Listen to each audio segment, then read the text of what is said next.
Merry Christmas to all of you.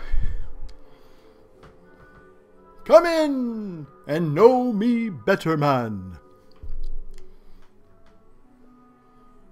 Now that little Dickensian greeting there, I think is very apropos to welcome all of you to my little Christmas, quote-unquote, Christmas video. And so I hope you're doing well, dear pipe pals and gals. And I hope you have had a wonderful Christmas. Today is the day after the day, Boxing Day in the UK and I guess in Canada. In America, it's usually known as the Great Exchange, where people start taking all their gifts back and cashing in and saying, hey, I didn't really want this, but I want this now. So give me that money. Right. Well, good evening all. And it's me, the old Holy Smoking Pipe Padre. And I'm smoking a beautiful pipe I got probably 4 or 5 years ago during the week after Christmas. This, I call it a church warden calabash. Let's see here. There's the, I guess that's the, yeah, and it's wonderful. I really like this. It brings back some really fond memories when I was a Good Shepherd. And again, it's a pipe that I have enjoyed many, many times. And so tonight I was being a little bit kind of nostalgic, thinking back on the quote-unquote good old days when I wasn't nearly as busy. And I could, you know, have a little more free time to create videos and just kind of talk to all of you that have been watching these videos for the last, I guess, 5, 6, 7 years now. And, you know, you can probably see some holiday lights in the background. I have to tell you that I took all the Christmas lights. I've never done this before. I actually took all of the Christmas lights and 90% of, the Christmas decorations down the day after. And those of you who know that I'm a Catholic Padre, we celebrate not a day of Christmas, but a season of Christmas. So it's not unheard of for people to leave their decorations or their Christmas decorations up until, you know, January. The Christmas season, I think, ends like January 19th or something like that. And I know some people who leave them up a lot longer than that, probably more due to laziness than liturgy. Okay. Well, tonight, as I was thinking about this winter's night, last few winter nights have been quite cold, I thought about maybe cracking open this tin of Tilbury. But no, that's not what I am smoking in here. And then I thought about, you know, the dark nights of winter, and this came to mind, Presbyterian mixture. But no, not smoking that either. I found a bag of Twisted Flake, but even that just didn't seem to be right. So what I have been having a hankering for is some W.O. Larson signature blend. And I just love this tin. I've always loved this tin. I think it's a beautiful tin.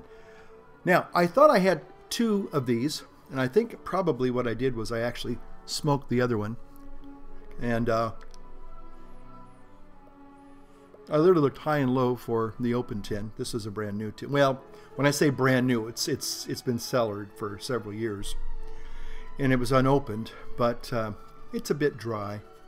Again, the plastic bags or the foil seal pouches aren't really that, they're not, I don't think they're vacuum packed. So anyway, I'm smoking it in this because it gives, it's a little bit easier. I love W.O. Larson, I love the flavor especially.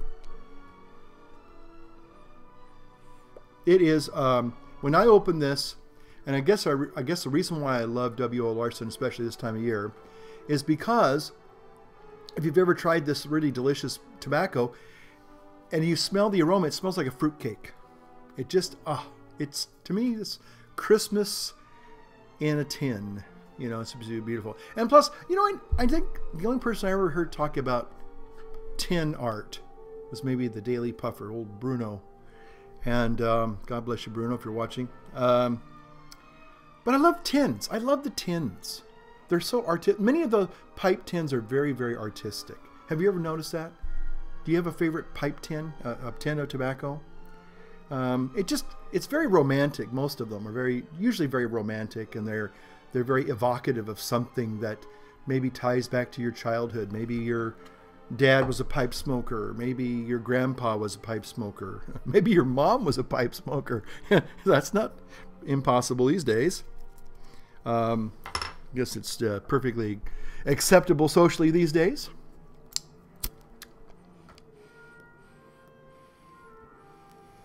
We have pipe smoking ladies in our community. Sue Dunhill comes to mind. I want to call them the twins. The really nice little gals who are so friendly. I forgot their names. I know, is it Cynthia and Susan? Susan and Cynthia? Hope I got that right. Sutter or Stutter. I always called them Sutter because we have the Sutter Buttes, but I think it's actually Stutter. So, hello ladies if you're watching.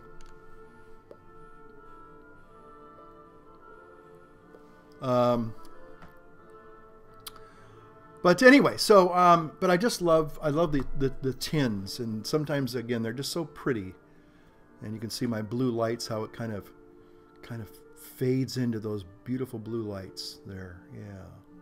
Oh, I love it, I love color. One of the things about the new Final Cut Pro, I know some of you kind of get a little tired of it when I talk about technology and stuff, but one of the fascinating, awesome things about the new Final Cut Pro 10.4 that came out just a couple weeks ago is the color grading and color correcting. It is phenomenal. You can just do so many magical things with color. Like, for example, now I'm not going to do it in this video. In fact, I'm just making a raw video that I'm going to upload. My accent lights are kind of what you can do in post-production. I mean, these are actual lights, but I could actually make those lights in post-production just pop. And then these red suspenders, I could make those even pop.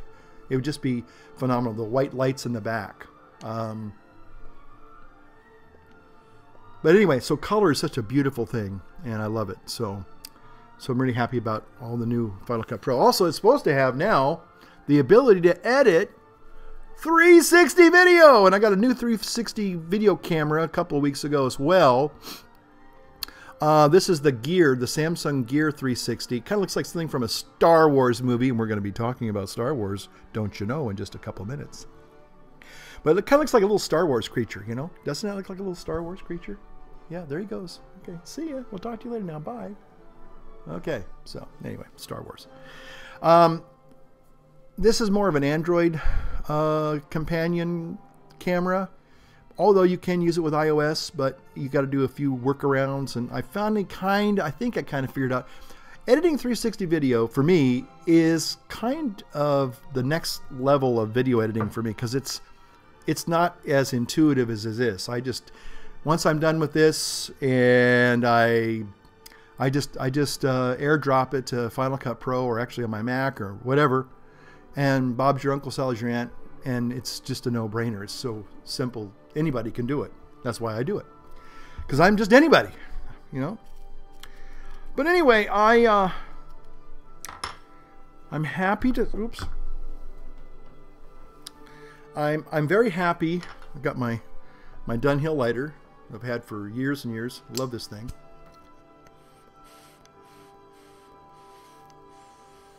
As I was saying earlier, I took down most of my Christmas stuff because I was just getting kind of depressed.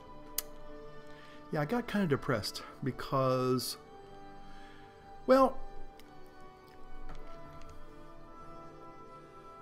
one of the things, I guess I kind of got depressed, which kind of started, well, it's been kind of starting for probably a couple of weeks, I guess, but I think this is Sibelius, by the way. Sounds like Sibelius to me. Again, another reason, you know, kind of a Nordic composer, you know, Nordic tobacco, you know, kind of got that thing going. Let's see if I was right. Sibelius? A winter evening is a pretty good time to listen to young Jean Sibelius. What can I say? What can I say? But anyway, just every year, you know, this wintry thing, and we've had really nice weather here. We haven't had like stormy weather like we had last year. We do need the rain, though, I have to say. But the thing is that taking down Christmas is very depressing for me. And the sobering thing is, you know, I'm not a spring chicken. This could be my last Christmas. I guess that's something that kind of haunts in the back of my mind, that this could be my last Christmas. I know it sounds kind of depressing to say that. Hope I didn't bum you out by saying that. But some people might have been happy. Yeah, all right. But anyway, but every year taking down the Christmas lights always has been kind of it's always sad. And it's a lot of work, too, because I put them all up and I decorate and everything, and I just like, oh, you know. And I just, you know, sometimes I don't want to let go of it. But then I have to let go of it, and I got to get into the new year, and so I'm kind of betwixt and between emotionally. So I thought, well, you know, it's like taking a cold shower. Go back to those cold showers. I've been doing that for 30 days, 30 plus days. Well, actually 30 days. Today I did not even take a shower because I'm on vacation. Didn't do anything. I just been a bum today. I've been doing some thank you cards. But mostly, basically, I've just been kind of just a bum. And so, but anyway, the day after Christmas, it just hit me like, if you take them down now, as sad as it is, you won't have to do it 3 weeks from now when it'll even be even more sad. You know? And it's time consuming and it's very stressful to do it, because then I don't have, let me turn that thing to where I can see the light again. Yeah, I love those blue lights. There we go. Yeah. So,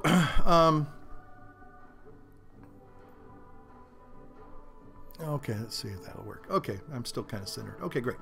So I just bit the bullet, and with a few exceptions, the little LED lights on the mantle and a couple little votive candles and a nativity scene there, and there's one even in front here, but that's it. All the Christmas lights outside are taken down. I put up a New Year's Eve kind of a wreath, real simple. Took down the Christmas tree, took down all the Christmas village. It's all gone. It's all packed up. Hopefully next year we can unbox it again. And plus the other thing too is I waited about a week or 10 days before I put everything up. I was just not really that into Christmas this year as far as celebrating it. And I kind of forced myself to do it. So I did it. I'm happy. And I think most people had a pretty good Christmas. I hope you had a good Christmas. Hope you had, a nice time to be with family and friends. For me, that's the best thing about it. It's also the saddest thing because, my family, my mom, dad, brother,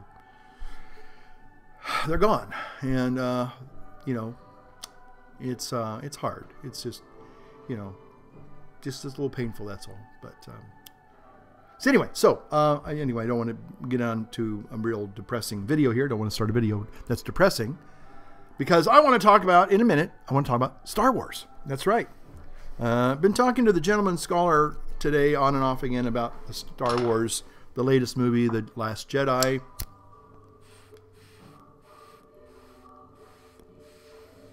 And so we'll be talking about that in just a moment. One of the things that also made me kind of depressed was this.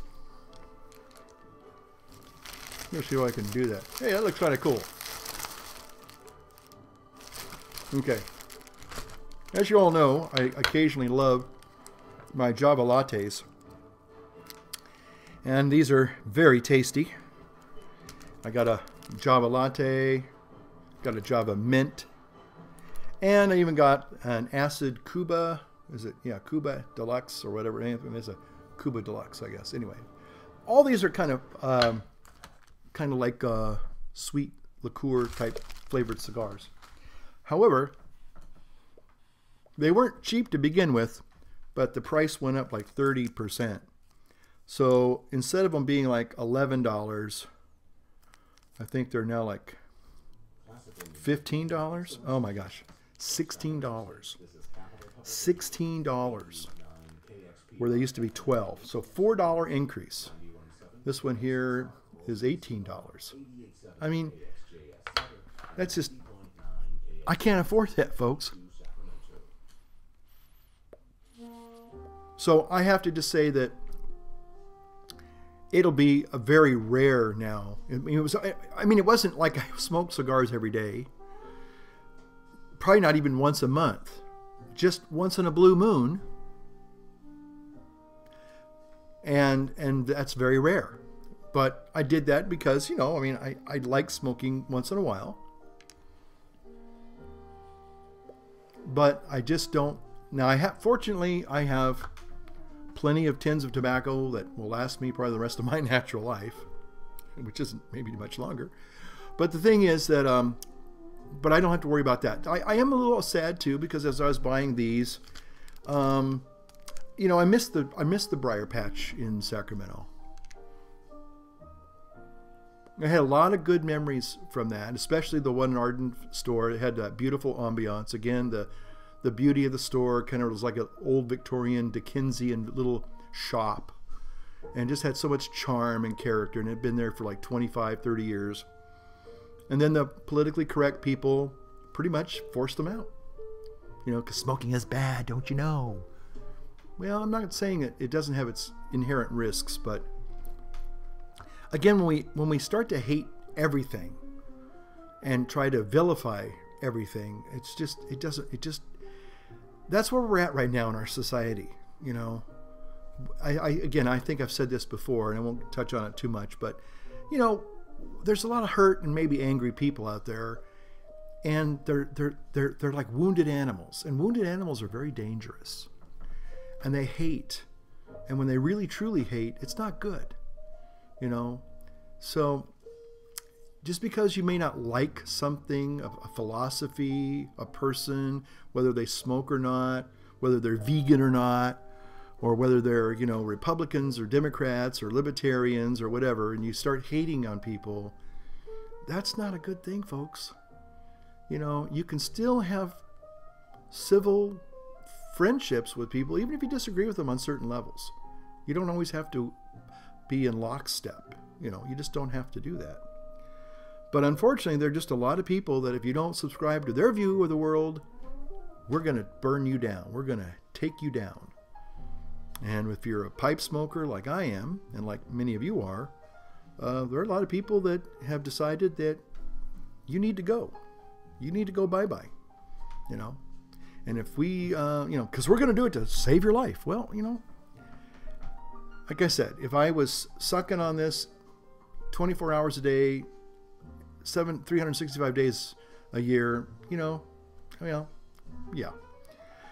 Again, a person who's battled with real addictions, I can honestly say, for me, now this maybe for you, this is an addiction. Maybe you can't, and maybe you shouldn't. I'm not endorsing pipe smoking in this channel, and certainly I would never endorse it for underage young people, you know. But again, it was like my brother one time said, you know, back in the late 50s, early 60s, comic books became very suspect, and they were considered a dangerous medium, especially for the youth. And now I liked comic books growing up. There's somebody else that likes comic books on this channel. Let me see. Who could that be? Oh, name escapes me like Houdini. It escapes me at this moment. I can't figure out who that could be. But anyway, there's one of our illustrious pipe presenters who is a big comic book fan. And probably, you know, maybe maybe they were thinking of him being such a delinquent. You know, if you know, you're going to turn into that kind of guy if you read comic books. But I remember, you know, I used to read the Superman comic books and just some comic books. I thought they were really, really cool. And I didn't see anything naughty or salacious or subvertive or anything about them. They were just basically good and evil stories. You know, good basically would triumph over evil. And again, we'll get into that a little bit in the Star Wars genre here in a minute when we hyperspace into that. But first, we got to take out a few space cannons. Spoiler alert ahead. Be careful. If you haven't seen the new movie and you don't want me to spill the beans on it for you, then turn off this video now and go watch somebody else.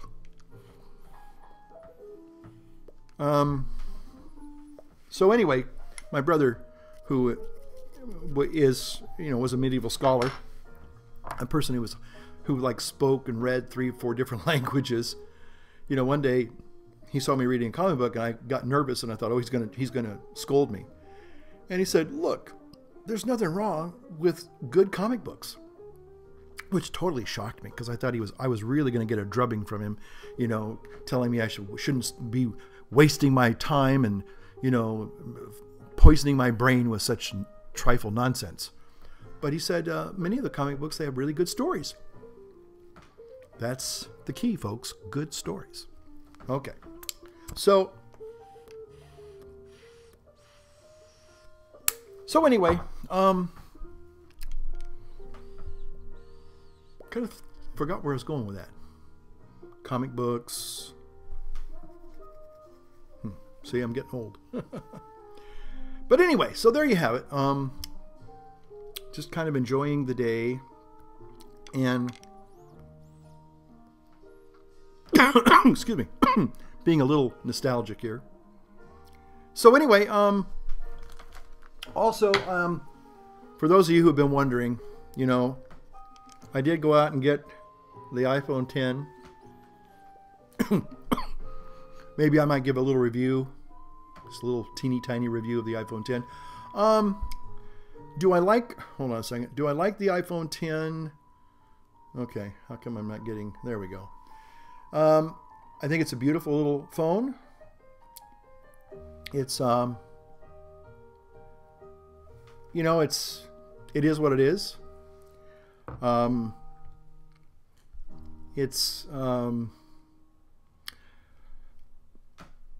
mean, I still like the iPhone 8 Plus that I'm recording on right now. I guess for me, and again, I'm not hating on Apple products because I actually, you know, I really do enjoy them because I'm in that ecosystem. But I kind of wish that maybe, as silly as it might sound, that it really did have not only the Face ID, which works pretty well. I've done it in the dark. I've done it with dark sunglasses on. I've done it, you know, in different weird angles and things like that, and it works almost flawlessly. I'm not saying it's perfect. Neither was Touch ID. If you had your fingers wet, it wouldn't work to save your life. But I kind of wish that when I drive a lot, sometimes I have it mounted. I have a little magnet on the back, and so I drive with it and I listen to radio and things like that, music. But sometimes it's kind of hard to engage the phone without that Touch ID. I kind of wish they had both and, you know, that'd be kind of great. That's just my only, I mean, I wouldn't say it's my criticism of it, but it's just like, well, you know, it's not a perfect gadget. I mean, you know, and it doesn't have a Blu-ray player in it, you know. I was hoping to have a Blu-ray player in that, you know. Whatever happened to Blu-ray players? Are they going the way of 8-track tapes? Come on! Can't believe this. This technology leapfrogs all over the place. You never know where it's going to land. And if it lands, it doesn't stay there very long. Anyway, so there you have it. Again, sometimes it's kind of nice to be able to, you know, hold something that isn't powered by a battery or by, you know, cell phone receptions or Wi-Fi or Bluetooth. This is not a Bluetooth pipe, by the way. I mean, maybe we should have Bluetooth pipes. I don't know. Okay, so let me just kind of do my little The Last Jedi, Star Wars. I was going to do a green screen. I was going to do all this fancy stuff, but I just, you know, It's going to have, people buy 3D glasses. They could see the 3D projection, Actually, I watched Star Wars Last Jedi in 3D. I didn't plan on it, and I hadn't heard it was really being, touted as, Star Wars in 3D, Last Jedi in 3D. No, they just gave me my 3D glasses. I said, what's this? And they go, what's 3D? And I said, oh, it's a 3D movie? And they said, well, this version is. You can come back and see the 2D later if you want. And I said, no, it was already 2 o'clock in the afternoon. It was getting late. So I said, yeah, okay. Well, again, it was okay. There was some really kind of, 3D moments that kind of like, whoa. But for the most part, it just wasn't that. As far as the 3D thing goes, I could take it or leave it. It wasn't a showstopper for me. But I got 3D, so hey, I took it. It's fine.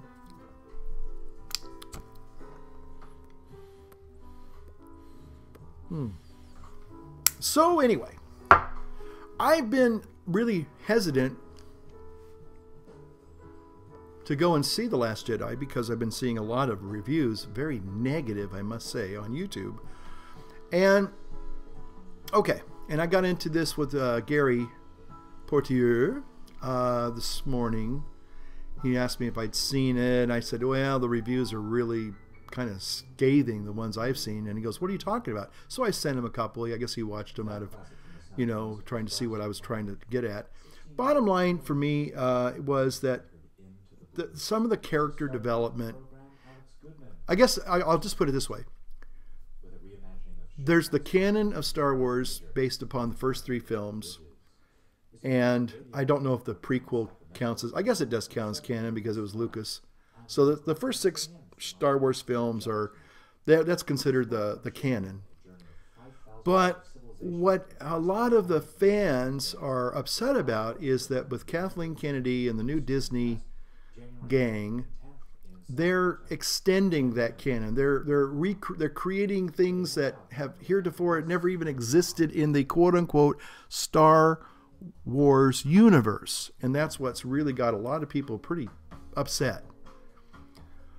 Some people see it, and I have to say to some extent I can see where they're coming from. Now that I went and saw the movie. I guess that's what I'm trying to say. I forgot to tell you, I went and actually saw the movie today. Because I was hearing all this negative review, and I really liked Star Wars. I've always enjoyed those films. But I was hearing so much negative feedback.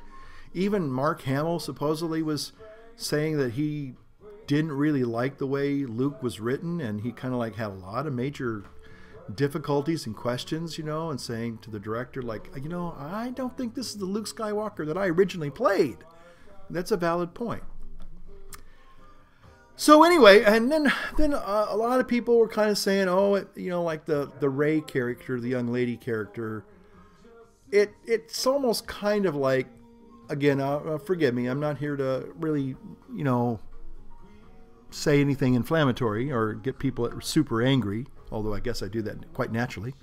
But some people were saying that it's kind of like a third wave feminism now is kind of like dictating all these movies. And to some extent, you see that happening with movies and TV shows where we have these ultra, not just strong female characters, but these ultra strong female characters that it seems like, men are kind of being, relegated to playing these either they're the super evil villains, or they're inconsequential characters that really don't have a whole lot of depth or meaning to the story. They're just kind of add-ons, comic relief in some cases. You look at Game of Thrones and you see that quite a bit. Although I like Game of Thrones, but you look at Cersei and Daenerys Targaryen and the Diana Rigg figure before she was killed off. And then there's a couple other gals that are kind of, minor characters, but it seems to be a very female-based system. It's all run by these ladies. Again, don't get me wrong. I don't have a problem with strong female characters or even strong female leads. I saw a movie last night. I think was it called Winter's Tale?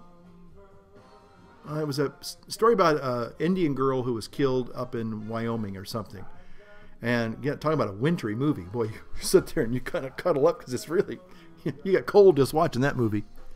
Now, I like that movie because it didn't have, one super, bossy gal telling everybody what to do. Like, for example, I just saw this one TV show, which I really liked, Loch Ness. But it's kind of basically, again, another strong female-dominated character plot, for the most part. There's a guy in it, but he's dead, I'm not going to go there, guys. Sorry, but anyway. But okay, and I appreciate that, and I can really, kind of put all the little, sometimes politics or ideologies kind of get in there, and you're like, okay, somebody's trying to make a point. All right, forget that. I'm just going to watch the plot of the show. It seems to be a good story, so I'll watch it. But this movie I watched last night was good because it had both a strong female gal and a strong guy gal. I mean, strong guy gal. No, he's not transgendered. I'm just kidding. But I mean a guy who was a strong character and the girl who was a strong character, and they worked together. They kind of were trying to figure out this murder mystery, and they were literally, working in tandem. They were just, kind of a back and forth kind of a thing, and it was actually quite good. So I have no problems with that. But I do have a problem when it's kind of blatant, Now, I'm going to say Wonder Woman was kind of again, fun film, but clearly pretty in your face, kind of a lot of estrogen there, okay?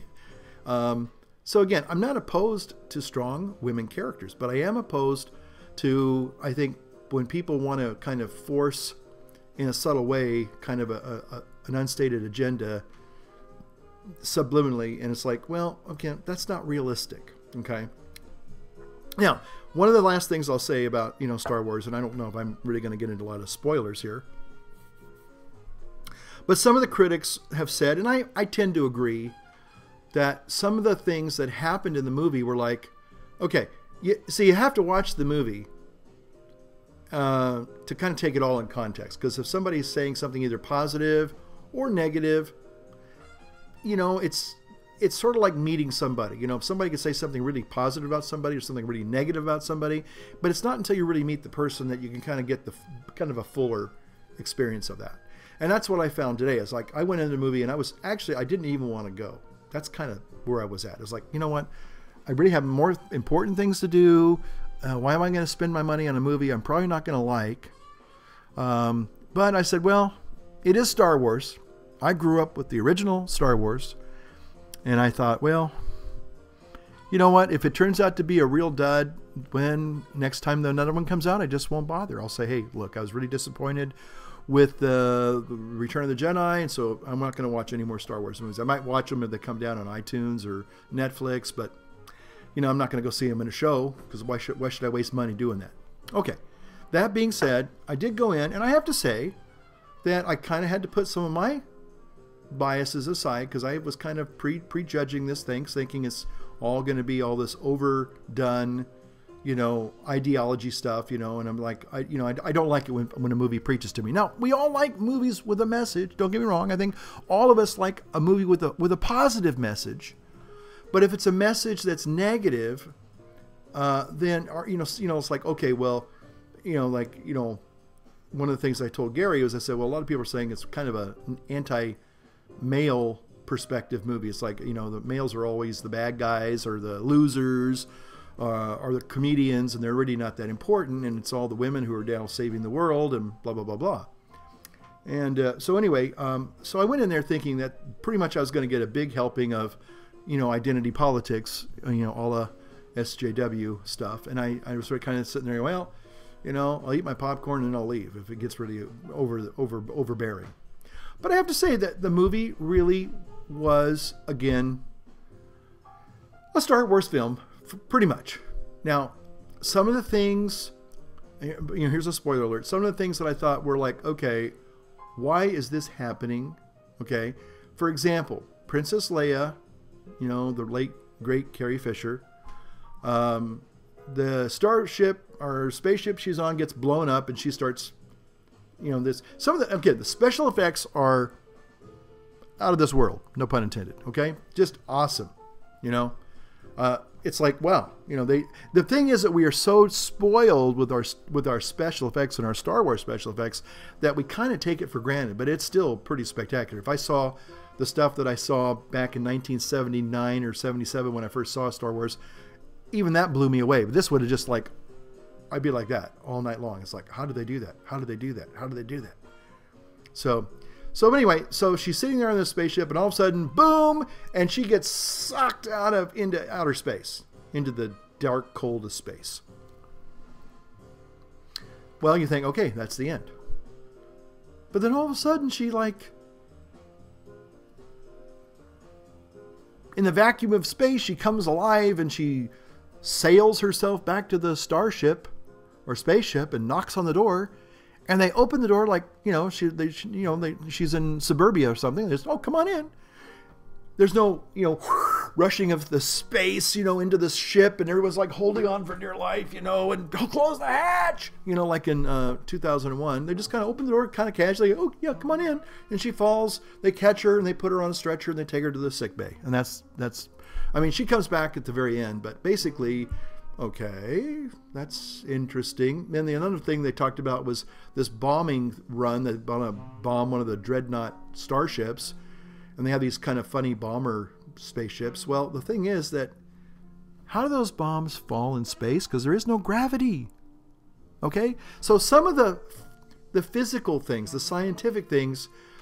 And I know it's a Star Wars world, okay? And if Carrie Fisher, because she has the Force, and somehow it magically kind of put her in some kind of an insulated capsule that protected her from the vacuum of space, okay, fine. But somehow you need to kind of reference some of this stuff so you can kind of say, okay, all right, okay. I know it's all make-believe. I know it's all science fiction.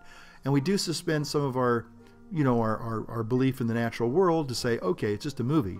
But still, there's a little bit of science that people have to kind of say, well, that doesn't really happen, or you know, how do you explain that? I mean, so one of the things that a lot of the people have been criticizing, and I have to agree, is that a lot of these things, like this Snopes character, my question was, who is he? Where did he come from? We never know. He's just somehow now the big cheese that sits on the big throne, and he's the one who's kind of like pulling the strings. Well, what happened to the Emperor? You know, how did this guy come into play? I mean, what is he? You know, there's no explanation of Snopes.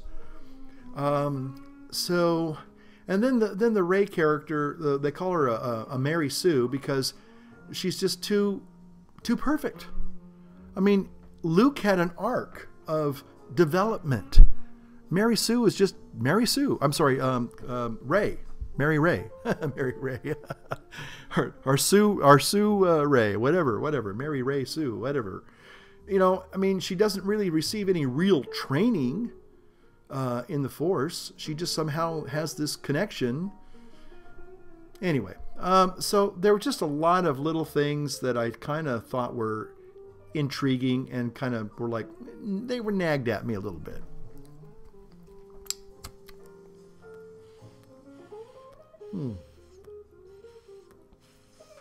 Okay, now maybe one of the last things I'll say in regards to the Star Wars movie was, one of the criticisms was that, well, they killed off basically all the old characters. You know, Han Solo was killed off in the last movie. Princess Leia, of course. Well, you know, in real life, the actor who played her is gone. So, I mean, that character is pretty much gone. Luke Skywalker disappears at the end. That's kind of like, okay. Now the question, the criticism has been, well, because they're going outside the canon and they're recreating all the Star Wars mythos, and not staying, again, you know, the reason why you stay with a certain canon is because that's how it has like rules and a structure that, you know, you can't just violate without actually making sense of it. And I think that's where a lot of people were criticizing. So the thing is that, you know, a lot of people were saying, well, they're killing off all the old characters. You know, they're trying to destroy Star Wars. Okay. I can kind of see that. And in fact, I really thought from what I had been hearing, that, you know, Luke was such an anti-hero or such an anti-downer of a character that, you know, it's sort of like, well, you know, because a lot of people say, well, he's not the same Skywalker. And even, you know, Mark Hamill said, well, it's not the same Luke that I played earlier. Well, that's true in a lot of ways. You know, how can you recreate the Luke Skywalker in the first 3 films? You can't. The actor himself is 30 years older, you know. He is a different guy. But I think it's safe to say that within the canon of Star Wars, the original film, specifically I'm going to reference here, is that, you know, Obi-Wan Kenobi, who, you know, is this beloved, wise person, well, he's killed off in the first film. Sort of like Ned Stark in, you know, Game of Thrones. Like, you know, it's a shock. Like, but how can that? He's like one of the main guys. You don't kill off your main guys. Well, but main characters do die.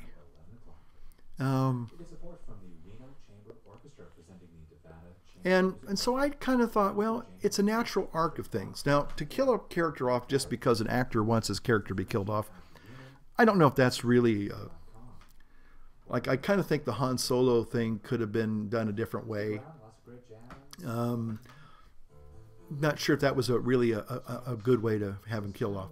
The other thing, too, is, like, you know, character development. You know, like, a lot of times people will say, well, we look at characters and, you know, Luke Skywalker has always been the hero. And sort of like, well, you know, how come now he's so depressed or he's so disillusioned? You know, he's like, you know, that's not Luke Skywalker. Well, you know, sometimes heroes can fall. They got feet of clay. Maybe they get corrupt. Maybe they just get weak, you know. And maybe one of the things that they don't, I don't think I've ever seen a character actually go through this, where is he kind of loses a sense of purpose. And that's kind of like what we see in Luke Skywalker. You know, he takes the Jedi, you know, the sword, you know, the lightsaber, and he first gets it and he just chucks it over his shoulder like, what's this thing? I don't want it. Sorry, spoiler alert. Now, some people did laugh at that. If I had not known that was coming, I don't know if I would have laughed or if I would have been shocked. I saw a couple of people did laugh because they probably didn't know that was coming, but it wasn't meant to be funny. But I think it's like a nervous laugh, you know. So I kind of think in some ways him going through this period of doubt, kind of losing his faith, if you will. I think that's in keeping with the character. To an extent. I mean, you can explain that. You can reason that through. You can explain that. You can justify a period of being backslidden or depressed or, you know, losing hope. You know. So, but in the end, he does kind of, you know, he does come out and take on the main new villain, the young guy, Kylo Ren or Kylo Ren or whatever his name is. And, you know, he stands up to him. The reviews that I was seeing is that he runs away basically, or he doesn't really want to do anything. You know, he's this little old curmudgeon. It's like, leave me alone. I can relate to that. But the thing is that, and then at the very end, after he goes through this big battle, and Rey kind of like comes in contact with her big thing was, you know, does she go with the Adam Driver, the Kylo Ren guy, because he's like, hey, you and I could really make some really powerful, you know, force stuff if we kind of combine together, kind of almost like the you know Darth Vader and Luke, you know, join me now and we can rule the galaxy as father and son, you know, and it's kind of the same proposition. And she, you know, you could sense there was a tension there because I think she loves him in some ways. You can kind of sense there's going to probably be a little love angle in this whole thing later. Who knows? But she's conflicted, and she has to. But she's going to stay with the good side of the Force. And he goes, and you know what you say. So the bottom line is that there's some character development, but again, you have to remember the original Star Wars, the characters were kind of two-dimensional. They weren't really great, you know, Shakespearean character things with backstories and subplots, and come on, they're just Star Wars characters. I mean, Luke Skywalker was, when I first saw him, I mean, it was Star Wars was pretty much what this one movie is. It's an action film. It's an action space fantasy. And as Mark Hamill said, you just got to remember, folks, it's just a movie. It's just a movie, okay? So if you're looking for some deep meaning to life by watching The Last Jedi, there are other ways to find the true meaning of life, and this isn't it. But I'm just saying that it's good entertainment. It's fun, it's a good popcorn movie. Now, it's if I gave it if I did like little popcorn things, I'd probably give it a 4 out of 5 popcorn review, at 4 out of 5 for being pretty good. 5 would have been something that would have probably been a little bit more memorable, that really would have caught my imagination, but a lot of it was kind of I wouldn't say rehashed, but it was re-envisioned Disney-esque versions of original Star Wars concepts. And again, I mean, it's, you're talking about outer space, so you're going to have spaceships. You're going to have the Empire guys in the white, and you're going to have the rebels, and you're going to have rebel bases, and you're going to have different planets. I mean, it's just like a car. Every car has pretty much the same components. It's just different design. That's all. And so in many ways, it's a Star Wars movie. So again, as far as the criticism of it being,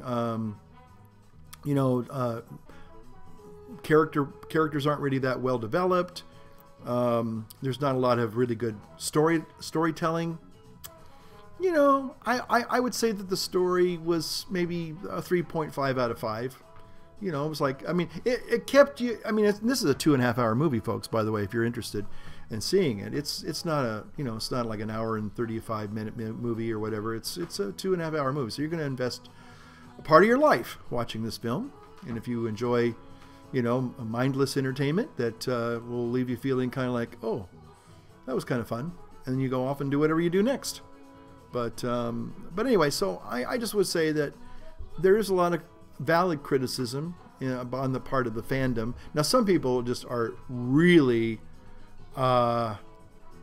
they've just kind of went into hyperspace, and they're just so negative. It's just like, oh, come on now, folks. It is just a movie after all. And if you don't like it, then don't watch it again. When it comes out on Netflix, then you don't have to watch it. You've seen it, and But as far as entertainment, you can take you probably take the family. Yeah, you can take the family to see it. There's nothing anything I would think that's violently objectionable. I mean, there's a lot of cute things. That was the other criticism that a lot of fans, the disappointed fans. There's just too much Disney-esque cuteness and merchandising built into the movie, with these little puffin like little creatures. They look like little. One gal said, I thought it was funny. They said, these little big wide-eyed little creatures. They look like little penguins. And she says, it's sort of like when you pull your cat's face back, and you pull their fur head back, and their little eyes bug out like that. It's like when you pull your cat's face back, like they get those big eyes. It's like, oh, it's a cute kitty cat face. It's like you. And I think you know what I'm talking about. And then they have some other creatures that are, they've got these like crystalline foxes, or they're kind of like crystal foxes. They're kind of intriguing looking characters. They don't really serve a whole lot. I think they kind of help the rebels find the back door to this cave, which is kind of like, oh, okay. And then they have these kind of big, they kind of look like a cross between a donkey and a rabbit. Big, like tauntaun kind of things, but they're not tauntauns, but they're big rideable animals that, like they buffalo kind of thing, but they got these big ears that kind of hang down, and they kind of look like Jar Jar Binks. Now that I think about it, kind of like Jar Jar Binks. Anyway, I just digress now. But anyway, so if you get a chance to go see it, you can't go wrong. Some people like me who was there when the very first. You see the, and if you're my age or a little younger or older, and you see the spaceship, Princess Leia spaceship, flying across the open screen in the very first opening of Star Wars, and all of a sudden you see that big wedge V-shaped point that's floating. It looks like it's floating over you, going towards Princess Leia's ship, and they're firing at them and they're firing back, and again, that opening was like, back when I was a young person, that was just amazing, totally amazing.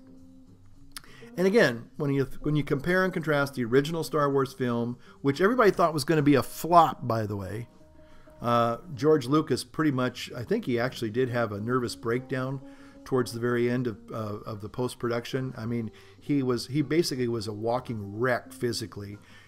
He literally, I think he did have, whether he had a physical breakdown or a nervous breakdown or all the above, he literally had to check himself into emergency room the last couple of weeks before they finally finished the editing of the film, because they were working on such a shoestring budget, and everybody kept thinking, people were saying, what the heck are we doing here? A lot of the actors, they would read their lines, and then after they get off the camera, they'd look around and say, what are we doing?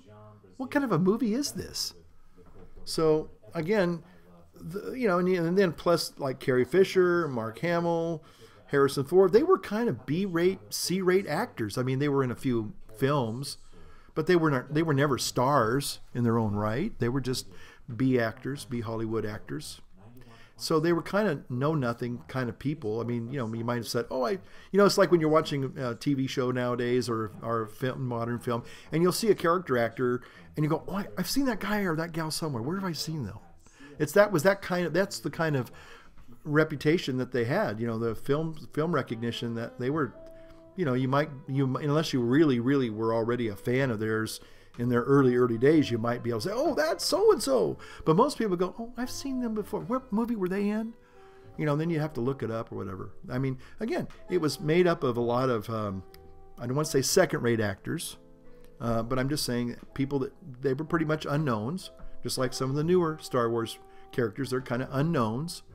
And, and the story was a brand new story. It was like, well, what's going on here, And again, it developed over the first 3 films. So who knows? I'm not saying I'm a big fan of this film. I'm not saying that it's great. It's like one of the best top 10 films in all of film history. No.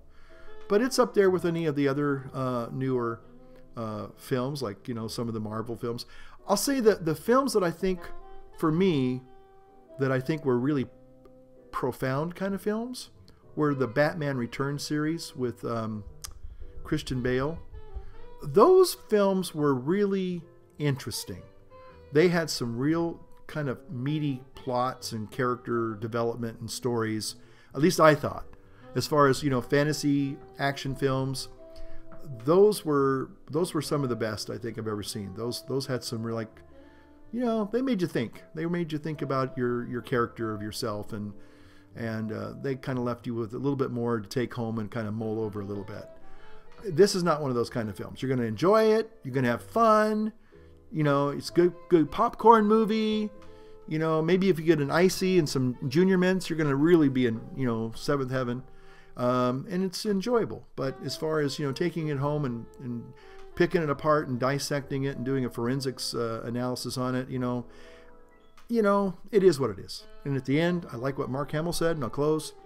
Folks, it's just a movie.